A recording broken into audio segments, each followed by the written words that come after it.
regardless of what you plan for yourself, things don't go to plan. You may or may not react in a good way. The question is how are you going to keep moving forward? And I'm grateful that I can look back on situations. They say hindsight's 2020. You can see things clearly when you look back. How many of us accept the fates that that people present to us and just take that for an answer? Why can't we just push back and say, actually, no, this is what I want for myself? And the reason why I believe this for myself is because I know I've always been destined for more. So there's no way you're going to tell me that I can't do that anymore. I can't tell you what the likelihood of two siblings having an accident on one day is without Googling it or asking Siri or asking ChatGPT what that likelihood is. But I'm a spiritual person, so I believe that because you and I were looking for a reason, or looking for a subject to talk about today, God gave it to us. God put us in a situation for me to have my neck blown out. Pause.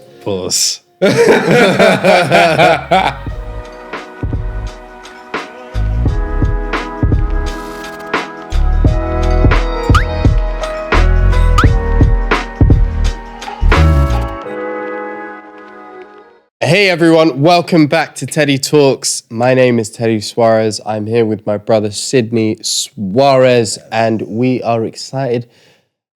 In fact, I'm going to take that back. We're not so much excited because at the moment we've both experienced something that not many siblings would experience on the exact same day. So to cut the long story short, we both had an accident on the same day. And for the life of us, one of us was feeling very enraged about the accident. The other one was very calm. I'm sure you guys at home can imagine who was calm and who was enraged.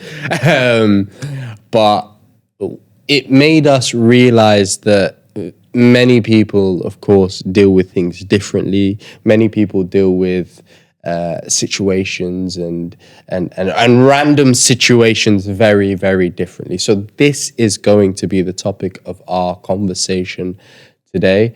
And I want to start by asking Sydney, how are you today? I hope all of you at home are okay as well. And again, I just want to say thank you for tuning in. I'm feeling a lot better than I did when, I had that accident. That's for sure. How are you feeling? I'm feeling good. I'm feeling good because at the end of the day, I'm still here. Like, the accidents happened, and to be honest, it's an accident. So I was like, this is inconvenient. But at the end of the day, it wasn't that bad. I was more surprised that on that same day, you had the accident as well. Because literally, I think 4 or 5 hours later, you're giving me a phone call and I'm like, are you joking? You've actually had an accident as well, literally on the same day, just literally 4 or 5 hours apart. It's weird, isn't it? It's crazy. And I was like, someone's doing some strong judge right now because there's some juju in the air. Someone was doing some wizardry. I don't know what was going on. I mean, bring us into your story. What happened? So I'm just literally sat in traffic. Light turns red, stop. I'm bumping to my music. I'm enjoying the music. And then bang. I'm literally thinking I've just been shot. Because there's no reason why I'm supposed to be in an accident situation. But hence the word accident. But yeah, so that's how it happened. So we're in the middle of traffic somewhere in Chelsea, Chelsea, London, for those of you around the world that are listening. But yeah, so then I get out my car and she's more frantic than I am. And yes, people, I'm naming a gender. It's a female. It doesn't really matter. Some of you in the world, it matters to you more importantly than most, but yeah, anyway, so she's more frantic than I am. She's like, I'm so sorry. I've just finished work and completely tired. I don't know what got into me, blah, blah, blah. And I'm like, no, it's completely fine. Let's just take each other's details and take photos of each other's cars and go on our separate ways. And missed a fundamental detail. As soon as she comes out the car, she's like, I'm more than happy to pay for it privately. Funny enough, no alarm bells rang in my head. I was just like, yeah, cool, fine. Well, did she not have an insurance? No, she did. She did. Right. She did. She gave me all her details, and I because the damage wasn't. We're in traffic, so it's not like she's hit me at 30, 40, 50 miles plus an hour. She's hit me so slowly. I'm not gonna lie, my car was dirty at the time. I'm looking at my car and I'm like, is there any damage? It's not like there's any rump, like my bumper's falling off or anything like that at all. So, I just felt like it was one of those moments that it didn't really throw me off enough to be mad at the fact that someone has just crashed into me. Why is that? Also, I'm coming to that. I feel like she gave me the accountability straight away. I want to sort this out privately. Yeah. So if she didn't give you the accountability, would you have reacted differently? Maybe. I do reckon if she didn't give me the accountability and it was like, oh, what you doing? You're just in front of me. Then I would have been like, wait, what are you talking about? Why have you hit me? Like, relax. You've just literally hit me from the back. I'm in front. She gave me the accountability, and that was more of a reason why probably my defenses were down. I had no reason to have my defenses up. I do think maybe if the roles were reversed and not the roles were reversed, if the situation was any different and she didn't come out with the accountability bravado that she gave me, I wouldn't have maybe reacted. So who knows? I don't know. Who knows? But I will say off the back, I have had a few accidents in the past. So I feel like your fault. Huh? Was it your fault? Or were they your fault? Were those accidents your fault? 50-50. 50-50. I'll say 50-50. Sus. No. I'll say 50-50. Some of them, again, it was a culmination of me being a new driver and thinking I'm a bit of a boy racer when I was 17, 18. I think this specific accident. What car were you driving at 17, 18? Driving, so it was a BMW 1 Series, which I might add I paid for myself with my own hard work. Oh wow, you're flexing, huh? No, guys, I wasn't a drug dealer or anything. I was a hard-working citizen. Wow, law-abiding citizen. A law-abiding citizen. That crashes into people. That did no. Some of them people crashed into me. Okay. But yeah, I want to know what happened with your situation. Well, not. I don't want to know. What happened with your situation so people at home can know the accident that you experienced? Yeah, my situation was quite different. I wasn't dealing with someone who wanted to take accountability about their actions. And then I'm pretty sure she would be saying the same thing about me. But I think, God has a funny way of teaching you lessons. And, before this accident takes place, I'm speaking at a seminar to young kids about, the power in being able to control your state of mind, control your emotions, and that the role it plays in being successful, keeping yourself in check. And I get tested. I don't know that God's gonna give me a test on the same day in which I'm giving a lesson to to young kids. It's like, all right, yo, look. So you think you got your things together? What was the lesson? What was the lesson you were giving? You know, the importance of being able to control your state in order to do what you want to do. Yeah. And it's quite relatable to our other episode where we were talking about, you know, having the ability to keep on going. You know, the only way out is through. If you're going through hell, keep going. You know, I'm giving a seminar on this, and just for background details as well, so other people back home know this. You've had a long day from literally waking up at 6 a.m. all the way through to around about 10 o'clock at night. You've had a long day, arrived back at home from London in your county. You're looking forward to literally going through the door. And it's not, and thing is, the work wouldn't have been done at that stage because I'm getting home to prep for the podcast. Yeah. To film the next day, right? So I'm like, my day's not finished. There's things that needs to be done. So I'm on my way home now, and not too far.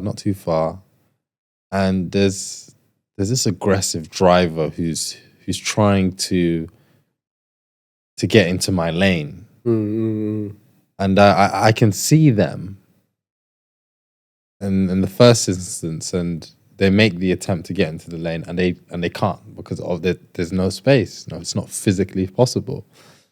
Well, okay, you know, I take nothing of it. Person's just being impatient. It's fine. Approaching a roundabout. Now we get into the roundabout now, and as I'm exiting the roundabout, this person tries to speed up. She's on the inside lane, and exiting the roundabout has 2 lanes, right? She's on the inside lane. She tries to speed up to cut in front of me to take the second exit, and doesn't make it in time and clips the left side of my car. Rather than slowing down, not that I'm a driving expert, but rather than slowing down, waiting for me to take the exit, knowing that she made the mistake. She's in the wrong position. Yeah. And you know, in my moment of weakness, because I'm tired, it's been a long day, I get triggered. You know, I'm just like, I'm vexed. Like, wow. Before or after you get out of the car? In the moment my whip gets touched, I'm like, who the heck does this person think they are? Like, what are you doing? Are you dumb? And you know what rubs salt into the wound at the time, she's not stopping. She's not showing any signs of stopping. She's going through to the second exit, and I'm like, this is making me even more angry. So my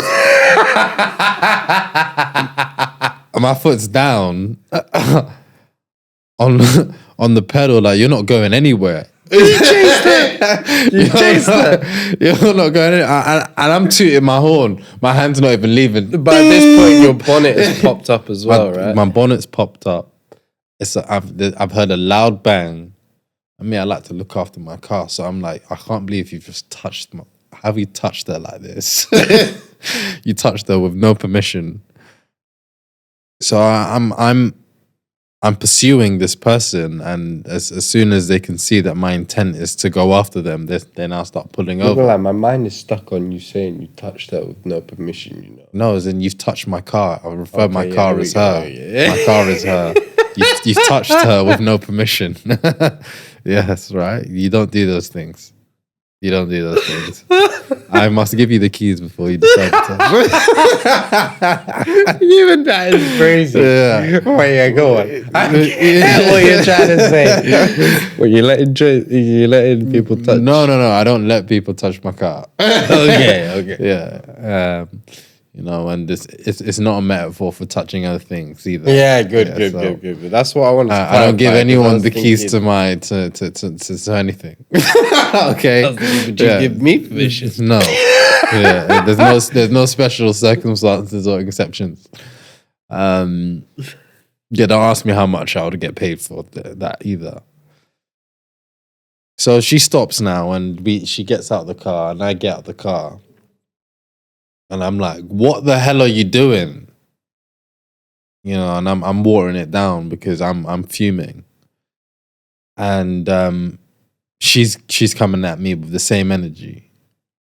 What have you done? Yeah, like, what the heck are you doing? And her dad gets out the car, and her dad's just like completely quiet, and How did you know it was her dad? she calls him dad in the moment. You know, I'm so annoyed because she's not taking ownership of the situation. How can you be so silly, you know, and not understand that you're in the wrong? Is this bias though? Is this because you think you're in the right? Yeah, That present moment. That's right. In that present moment, I think I'm in the right, and you've also no pun intended, by the way, because he is literally in the right. Yeah, I'm in the right. I'm in the right lane. I'm in the right. And you know, it's taken me a while to really digest what's happening because I'm still processing the event as I've got out of the car. Yeah, of course. And whilst we're debating about what's happening, what happened, I'm processing that in the moment. Like, no, I understand what just happened. You sped up, tried to cut in front of me like the idiot you were, and now I have to deal with my bonnet that's popped up. And you still feel. I'm still feeling it. I've just gone back into that mode, but I don't feel like that way anymore. But in that moment, this is the mindset that I had. I was really and truly. For people, you can vexed. see quite clearly who was calm about their accident and who was pissed. That's right. But the difference between our two scenarios was you were met with someone who lowered your defenses immediately. Completely acceptant of the situation. Yeah. Of course. And I wasn't met with that energy, which meant that I was also defensive immediately. Obviously, the verdict is still to be settled. You know, it'll be the insurance provider that decides whether I was in the right or whether she was in the right. You know, there's a judge and jury for these sort of things. But I found it very funny that God was teaching me a lesson of, oh, wow, you want to go and teach people about how to control their states? I'm going to get you vexed on the way home. It's like, is that how you really feel about states? Okay, I'm going to put you in a state of bother right now. Yeah. See how you react. Let's see how you go and plan for that episode tonight. Yeah. After all of that. So it was a good lesson, and it got me thinking about car accidents are so relatable. Right. We all have some sort of experience on the road where we either experience road rage or, you know, we experience an actual accident and it either traumatizes us or we go through some sort of transformation or change because now we appreciate life more because we were on death's door. You know, there's that realization that life is short and I almost just died. So let me just start counting my blessings because that was crazy. If I didn't do this in that moment and just apply the brakes in that moment, my car would have been crumpled and maybe I would have been crumpled with my car.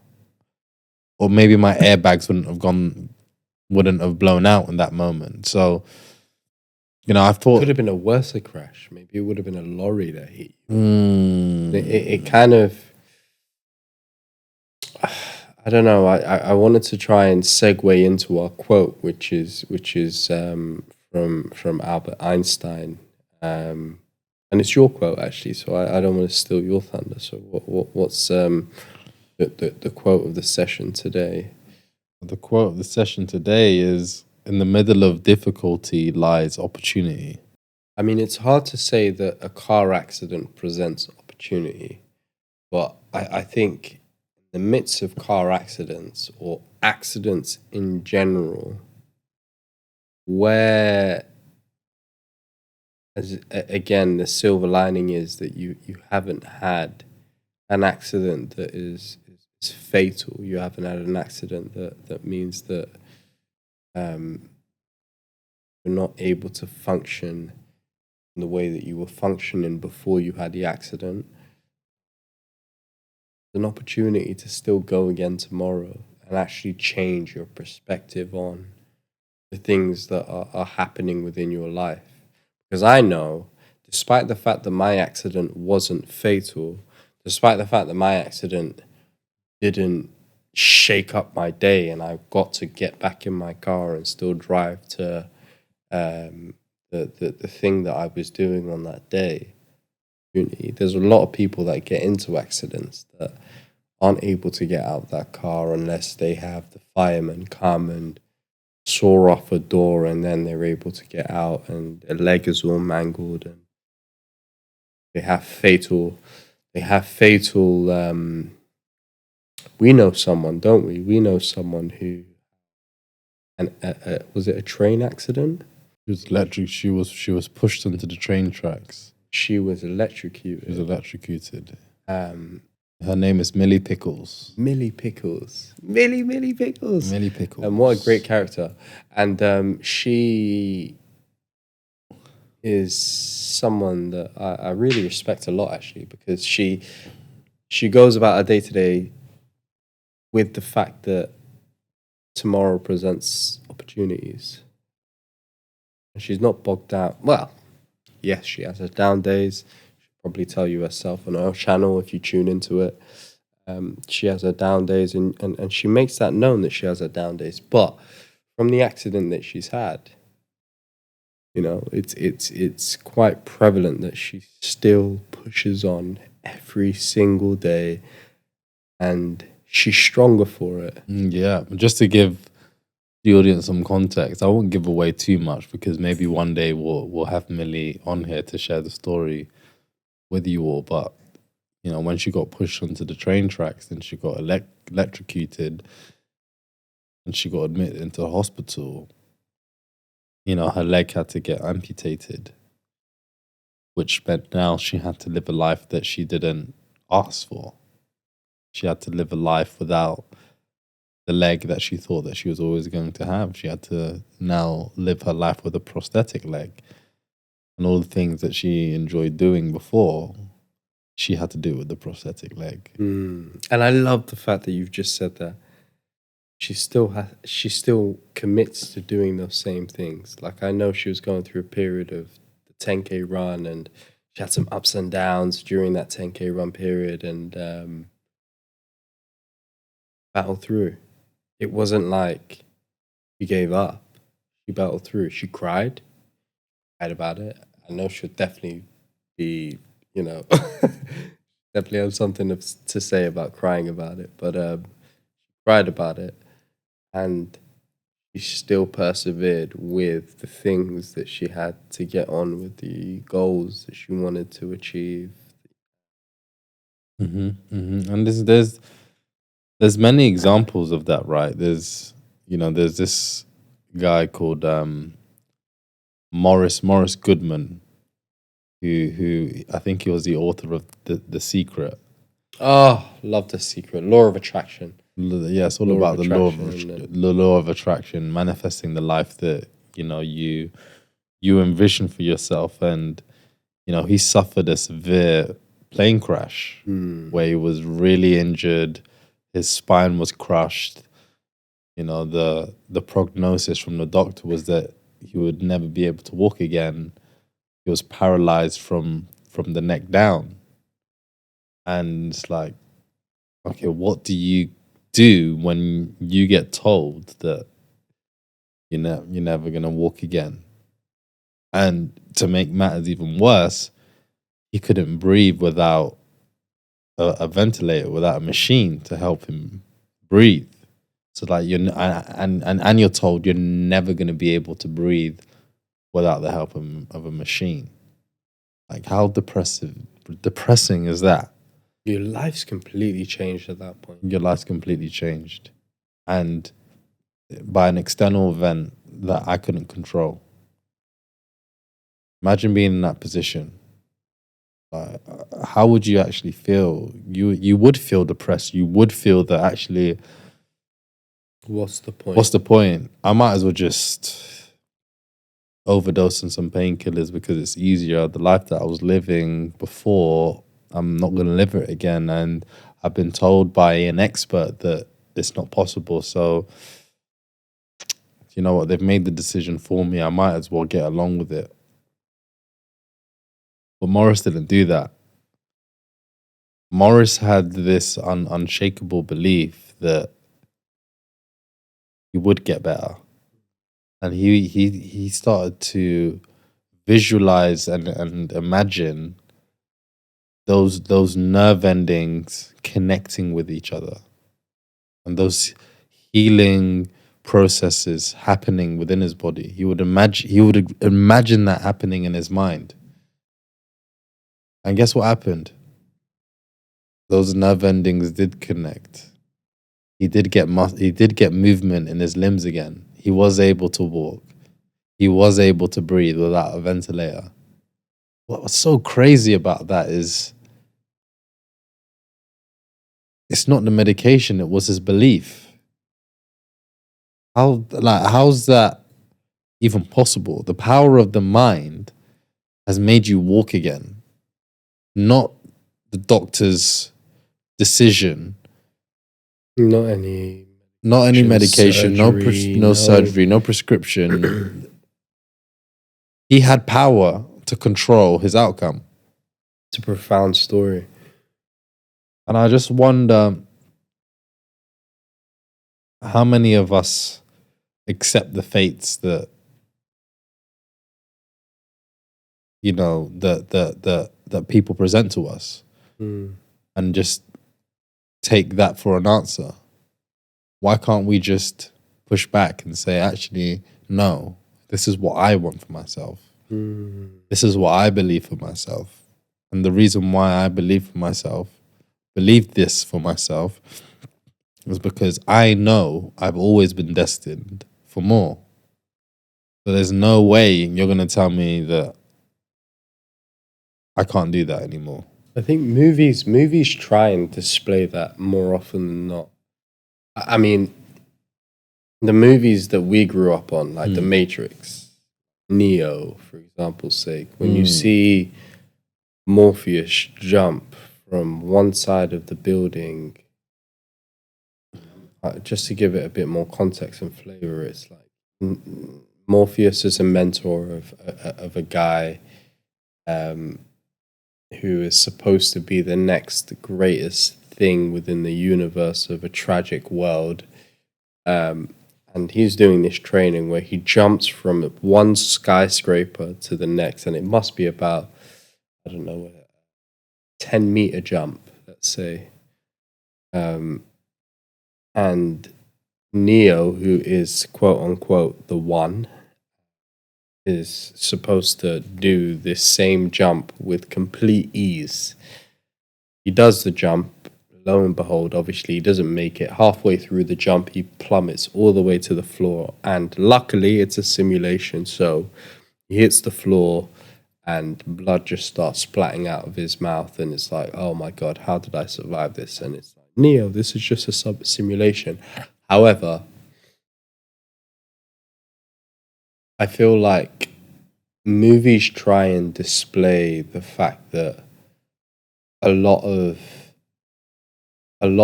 things in life is purely down to your mind, and it's purely down to how you perceive certain things, and it's how you compartmentalize the things that you are.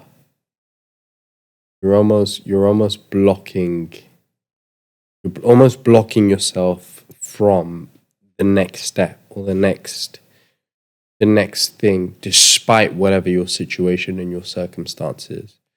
So, you know, let's say, God forbid, obviously I get into an accident and I lose the whole left side of my body. You know, how do I live with that? How do I move on from that? Yes, there's always an option of just, sounds so morbid, but just offing yourself. But there is always an option of trying to live with the fact that you no longer have that left side. Easier said than done, of course.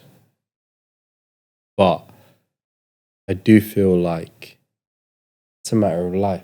And who's to say, of course, religiously, I'm Christian, nobody should take their own life. But who's to say that you haven't got the right to say, you know what, I'm not dealing with this. But the thing is, in this day and age now, there's more things that can help us navigate being without I want to be politically correct here, being handicapped. You know, I'm just thinking about Elon Musk and Neuralink. Yes. You know, he believes in the art of possible, and he's thinking about how can we help the blind see again. And quite interestingly, such a powerful movement. Very debatable. You can argue whether you're playing God or not, but you know, I think the intention. I think the intention is really good. Do you know what's interesting about that? If God gives a specific human the ability to cure something, is that not a divine right? So, like, I know there's so many people that say that sometimes science contradicts Christianity, but sometimes I feel like there's a cross-link between the two. People can argue, I know there's people out there right now arguing about the Big Bang Theory and all that kind of stuff, but when you think about certain specific things like what you're talking about, Elon Musk, how do we cure someone that's blind now see again?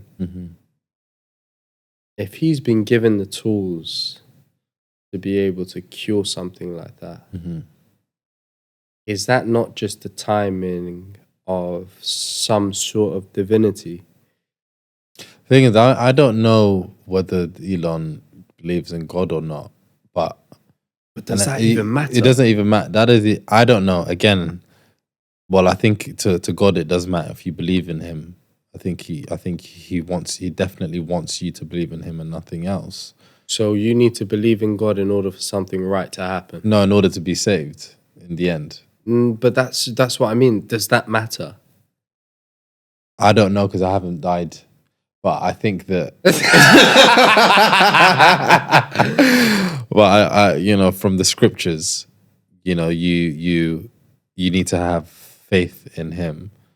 But I hear what you're saying, and I think that, you know, let's say Elon doesn't believe in God and he's an atheist. I think I can't put myself in God's shoes, but I would like to believe that God would consider all the good things that Elon's doing for humanity. And he would ask him whether, well, he would know. He didn't even ask him. He would know whether those intentions were pure or just to make money. Are you curing the blind because you want another billion or another 2 billion or another 100 billion? Or are you curing the blind because you genuinely want to help the blind? I saw a video of a patient who had a Neuralink chip in their head. A what? A Neuralink. That's the name of the chip or the name of the company that Elon founded. And they were playing chess and by using their thoughts, using the mouse on the screen to move the chess pieces. Crazy. That's crazy. What, and they won? I don't know. I don't know whether they won, but they got to play the game that they couldn't play before. That's crazy. But this is the thing. I just like, I mean, the podcast isn't about religion and science, but I do feel as though it's just as much a prevalent topic because at the end of the day, there's certain things that negate the other. You can't you can't expect to have these miracles for one of happen. When we talk about trying to embrace oneself and trying to embrace the things that happen within, you can't question one or the other. So like I understand why people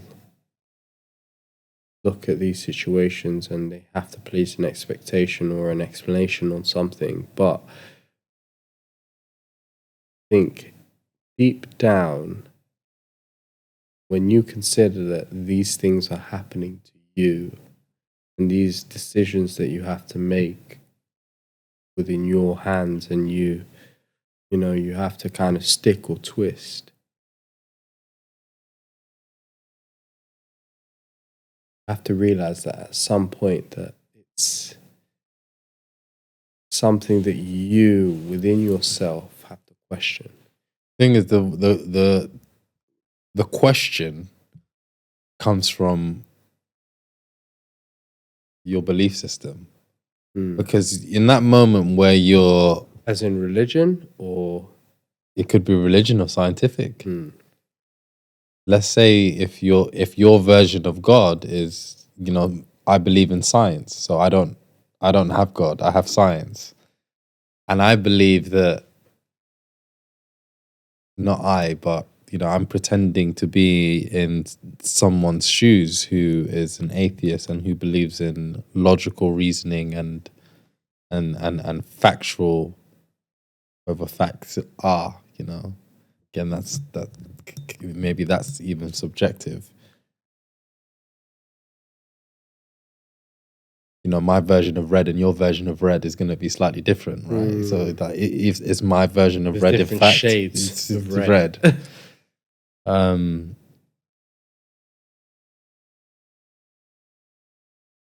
Yeah, what I'm feeling about this is that, you know, on one side, if I was a believer in God, which I am, I would think that, you know, I've lost my right arm and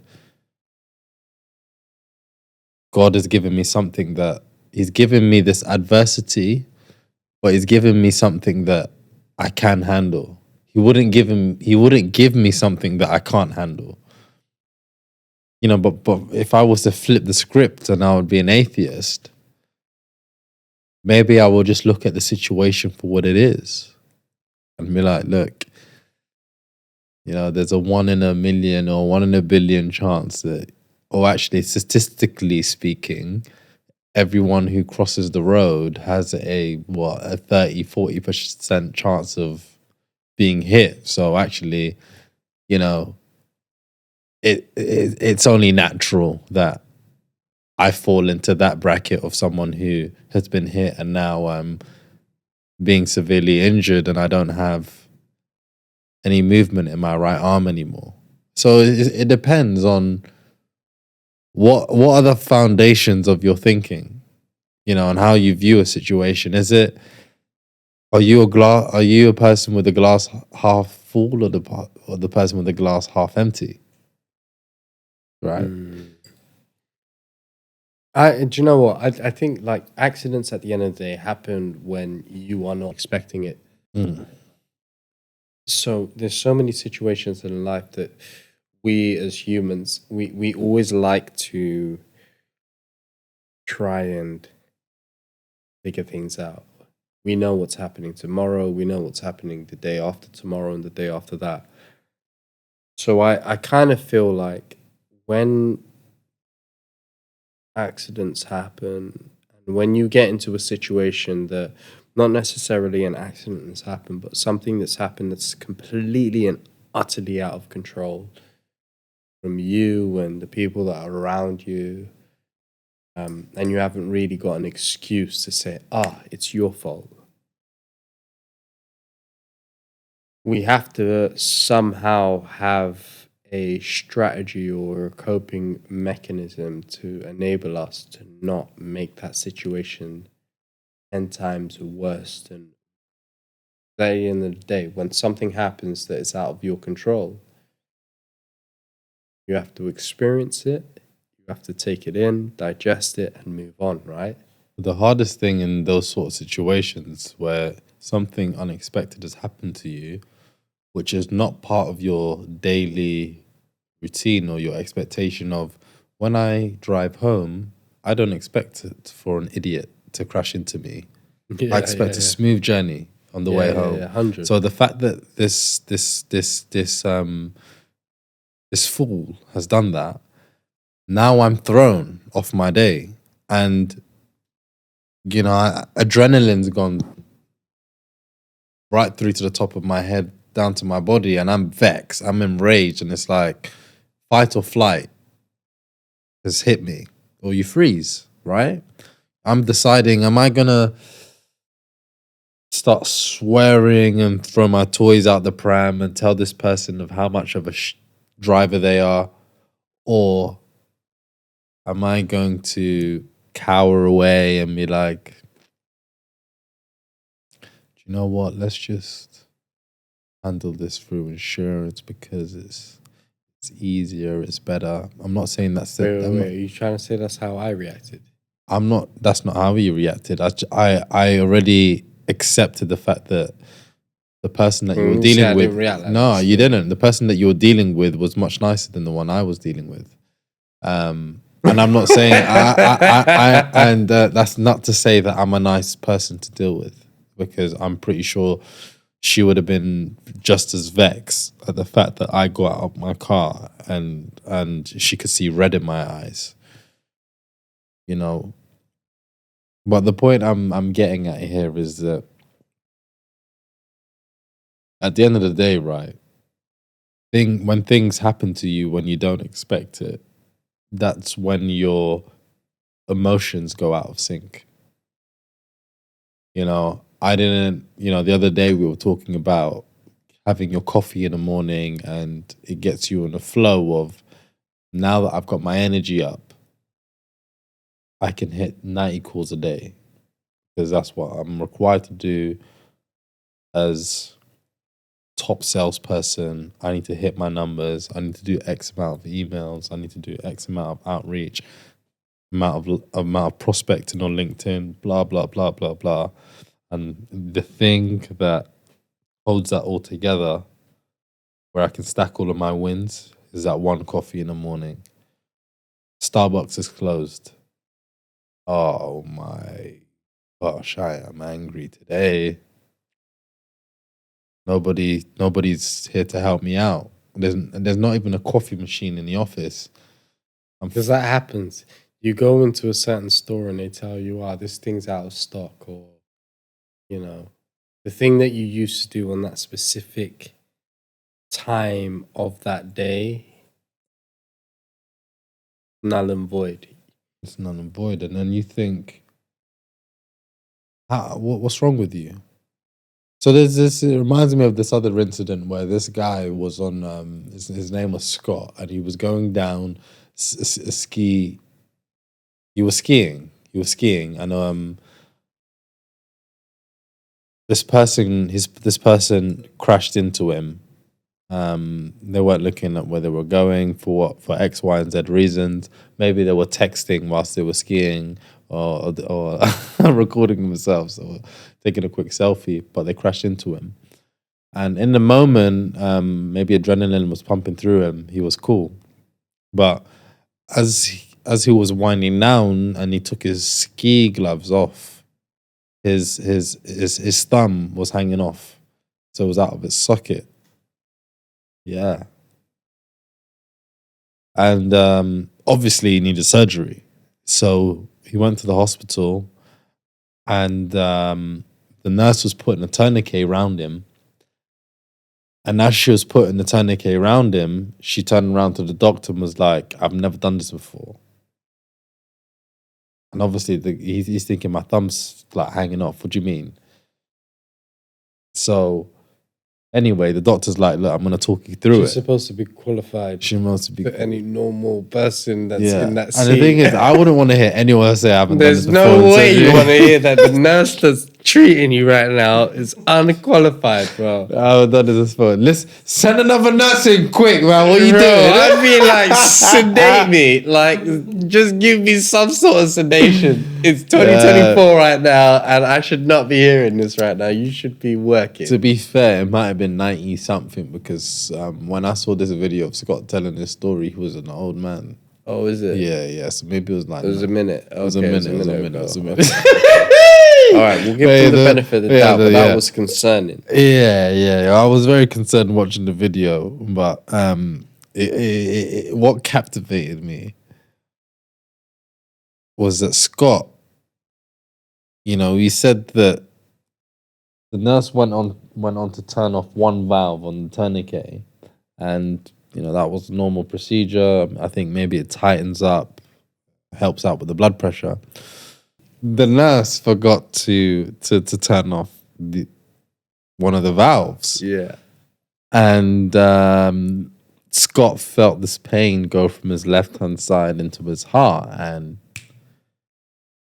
all of a sudden he was having an out of body experience where he was watching himself being operated on. Turns out that Scott was dead for 20 minutes. 20 minutes? 20 minutes. 20 minutes. Must be the Guinness Book of Records, bro. It's crazy because there's another story. We'll get to that later. Yeah, maybe. Let's finish this one. Scott was out for 20 minutes. Scott was out for 20 minutes. And in that period, when he had that out-of-body experience, watching himself being operated on, he could feel the presence of another person next to him, but he didn't know who that person was. But that person was there. And during this period, he felt peaceful. He was watching the operation. He saw the nurse go out, running out of the operating room saying, he's dead. He's dead. And towards the end of the operation, the person who could feel the person's presence next to him say, it's time to go. And he was like, okay.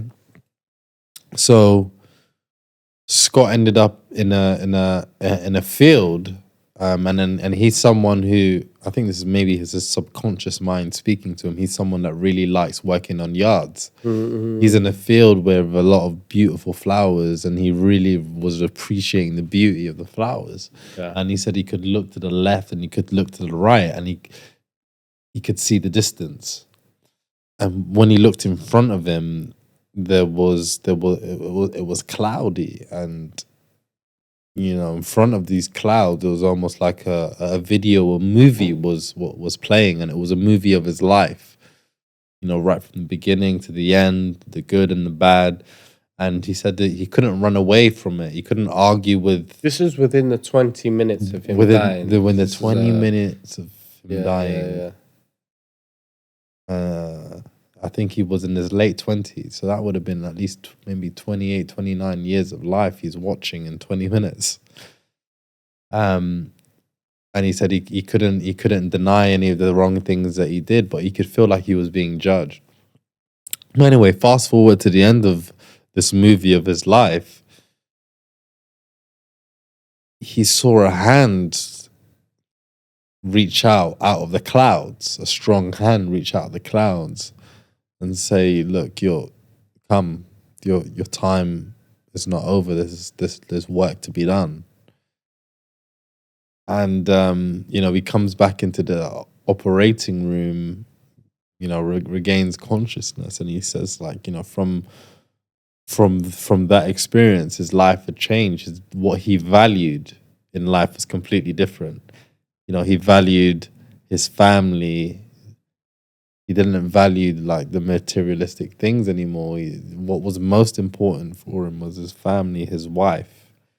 Do you think when you are experiencing someone in your life dying or grief, you're going through the grief yourself, does that give you the same enlightenment that Scott would have had coming out of his situation, where he would have survived all of the hardships that he went through? Yeah, I think so. When you are, even if you are not going through some sort of near-death experience yourself, but if you've experienced a situation where someone has been on death's door, or you have had a family member that's passed away, you get reminded of how short life is. Yes. So you think, 'Cause oh, we've experienced it. We've experienced it, especially this year. I think this year we've experienced more grief than we ever had within 2024. We experienced our cousin committing suicide at the beginning of the year. Our mums had a very close best friend pass away. Um, so it's been a lot of grief that we've had to deal with in such a short space of time. Usually, you would deal with those things over, depending on life's trajectory, you'd have that over a 5-10 year period. Like, it just wouldn't be such a short window of I people think passing it's, away.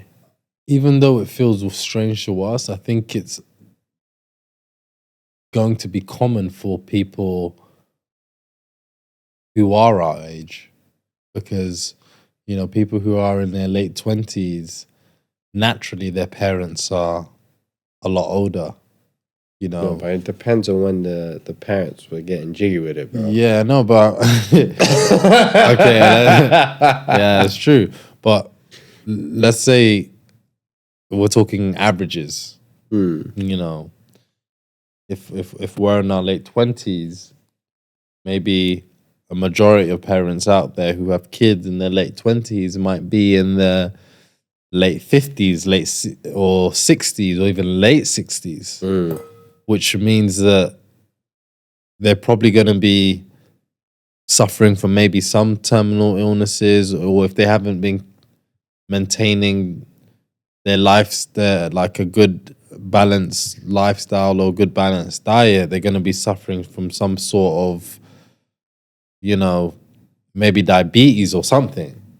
Or maybe their friends around them are going through it because they're similar age. So, even though it feels weird that we're going through, I'm not saying that it's common for the likes of people like our dear cousin to pass away at a young age, but I'm talking about, the older generation. As we grow up, I think we're hitting the cusp of, damn, actually the older generation's moving on. And actually, how do we carry on the torch? How do we download all of their learnings really well? How do we? I saw this video do the rounds recently. We're running out of recipes. We're not keeping recipes and families anymore. Yeah, because I'm not gonna lie, even like where I'm at right now, I'm hitting 30 now, and say I'm hitting 30. I'm hitting 29 this year, 2024, 2025. I'm 30. You're rounding up. I'm rounding up, and even when I think of the fact that I'm hitting 30, I'm like, oh fuck. So many things I wanted to achieve in my 20s, which I would have definitely considered to have been done towards mid-20s, but hasn't been done yet. But one would think that is, when I critique myself and when I look at the fact that I've actually put those kind of ridiculous timelines on myself, I'm like, it's not that deep. Yes, you wanted to do certain things by the time you hit 30, but life is life. Like sometimes life is lifing. You can't put a timeline on certain things, and it kind of goes back to the idea of the accident that we had both together on the same day, and like you can't account for that. So as much as I pick up the phone and I'm like, oh, mommy, can you imagine me and Giovanni had an accident on the same day, or me and Sydney had an accident on the same day? What's the likelihood of that happening? Well, if you put yourself in the mind frame of the fact that life is life, it isn't that random. Yes, to the majority, and yes, to those scientific people that have XYZ statistics within their back pocket. I can't tell you what the likelihood of two siblings having an accident on one day is without Googling it or asking Siri or asking ChatGPT what that likelihood is. So really and truly. Well, I'm a spiritual person, so I believe that because you and I were looking for a reason or looking for a subject to talk about this today, God gave it to God us. put us in a situation for me to have my neck blown out. Pause.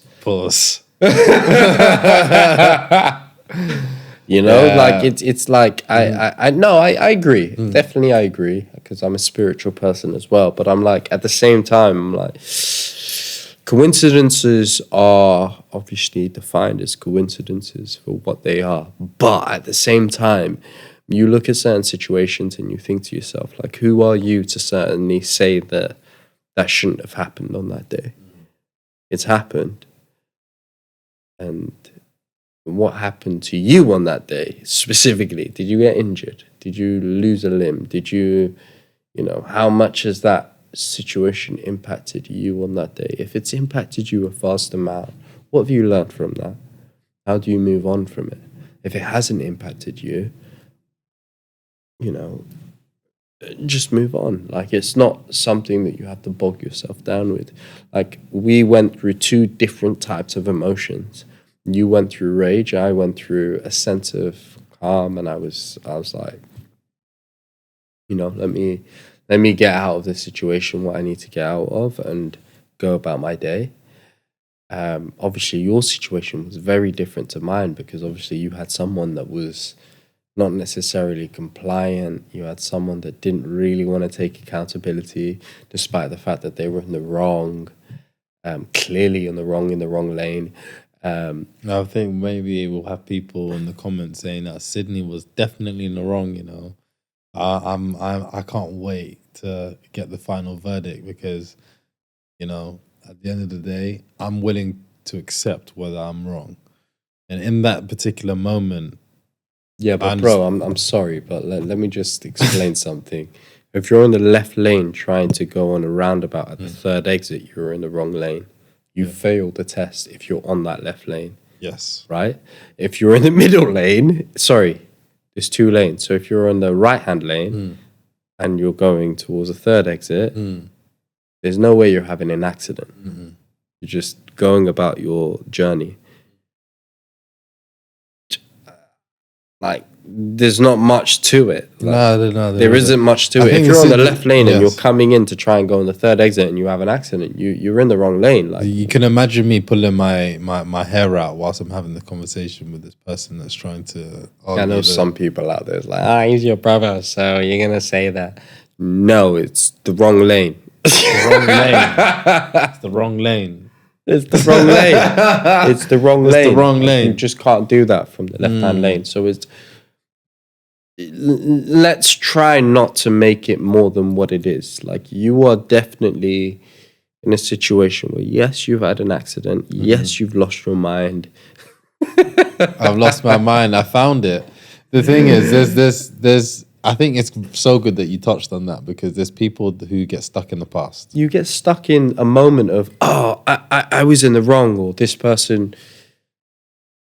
And do you know what? Even if you don't have the result that you want,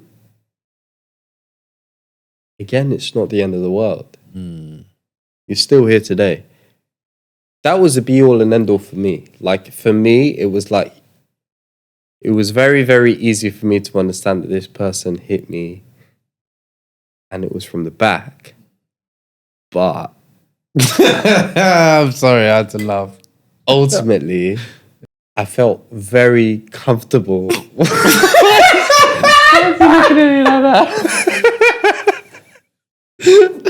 can hold it. Well, I understand. I felt very comfortable with knowing that I'm still alive. Yes. As opposed to thinking to myself, why is this person crashed into me? Why is this person... I think it was quite early on in the day, so I didn't feel like in hindsight it was something that was going to ruin my day. So at the end of the day, I just felt like, that could have been so much worse. Yeah, and that's the thing. Always think about that. Whenever something bad happens to you, you're like, what's the worst thing that could have happened here? Am I still breathing? Do I still have my 5 senses? Can I still do what I'm able to do tomorrow? Is that in check? Okay, cool. Move on. But the moment you get stuck in the past, the moment I start thinking about the idiot that crashed into me, then whenever I get into my car, I'm going to be thinking about that moment. And then what I might even manifest is another moment where that thing happens. Because you're like, I'm going into London now. What happens if I have an accident? That means every single time that you get into a situation where really you should just drive through, you're going to hesitate. Yeah. So, what would you certainly, for those people out home listening to this episode and thinking these guys are just venting about their accident, what would you say is a takeaway from today's episode? I think a takeaway from today's episode is that regardless of what you plan for yourself, things don't go to plan. And you won't be prepared for it. And you may or may not react in a good way. But the question is how are you going to keep moving forward? And I'm grateful that I can look back on situations, in hindsight, hindsight's 2020. They say hindsight's 2020. You can see things clearly when you look back. I'm grateful that I can look back and be like, Sydney, actually the way you got out of your car and the things that you said to that person, even though they were in the wrong, that didn't help them in that moment. Would you do anything different? Yeah, absolutely. I would have got if I was in my right mind, I would have got out the car after she hurt my baby. I would have got out the car and I would have been like, I know that you didn't mean to do that. Could you tell me? I know you didn't mean to do that. Could you tell me what you think happened? And, let them explain and, just shut my mouth and just listen. It's safe to say you didn't do that. It's safe to say I didn't do that. It's safe to say that I was pointing the finger straight away. And we're all I was human. Angry. And yeah, exactly. The be all and end all is we're all human. As much as I can laugh. And I remember when you called me at the time, I was very... I mean, you tell me if I was or not, but I was very sincere about the fact that you just had an accident. Because more often than not, I was just more so shocked that you had an accident on the same day that I had an accident. But after you got home, we were laughing and we were joking, and I was more laughing about your reaction because I know that deep down you don't necessarily tend to react with I don't know, the best way to put it is that you wouldn't really react with the idea that you're just completely enraged and out of control. Yeah, I got humbled. It was the end of the day, and like I said, it was funny that I got humbled in that moment because I'd just come off the back of giving what I thought was a great seminar on how to control your state, and it's But that's the beauty. get out of my way, son. You don't even know how to control your own That's state. it. But that's the beauty. We're all human. Like There we are. we can definitely give advice, and we can, put ourselves in other people's shoes, and we can live as though we're all experts. But when push comes to shove, when we're in the thick of the scenario, try and remember as much as you can that this situation is temporary. It's not forever. You've had an accident. It's not going to be an accident that you'll have tomorrow, and an accident you'll have the day after that, and the day after that. It will fix itself, and regardless of the result of what happens, if it fixes itself for the better or if it fixes itself for the worse, even if it fixes itself for the better, you can still find something within those moments that enable you to learn, to grow, to move on. When it fixes itself for the worst, then you don't necessarily get the outcome. You can learn from that. You can still grow, and you can still ensure that moving forward, that doesn't happen again. Even if it means that you don't drive, you pick up a bike, you go for a ride, or public transport, whatever it may be. But obviously accidents come in different forms. It's not necessarily just car accidents. But my acts of gratitude, because I noticed you gave your acts of gratitude earlier on. My acts of gratitude is being able to learn from situations that are very, very unexpected. Because we always often have situations that are unexpected. And I remember the first time we had that situation would have been probably not, I'm going to take that back. I wouldn't say it was the first time, but the thing that I remember was when I was taking my first mock exam at GCSE. And it was that question that I stared at and I looked at and thought, fuck, I haven't revised for this. We've all been in that position. Damn. And it's putting in so much effort into that one thing that you think is going to happen, but ultimately you never predict what's happening tomorrow. So I'm grateful for being able to take a step back, really assess the situation, take in the moment of what is going on around me, despite the fact that obviously it's an accident. But I'm truly, truly grateful for the fact that I'm here today, as I said earlier on, and I'm able to live through a situation that most people can't. So Amen to that. Cheers. Amen to that. I love that. Thank you all for listening to Teddy Talk today. I hope you've been able to take some sort of gem out of our trial and tribulations, which is our unfortunate accident. Yes, please do not forget to like, subscribe, comment below with your quotes, your acts of gratitude, and I hope you have a good weekend.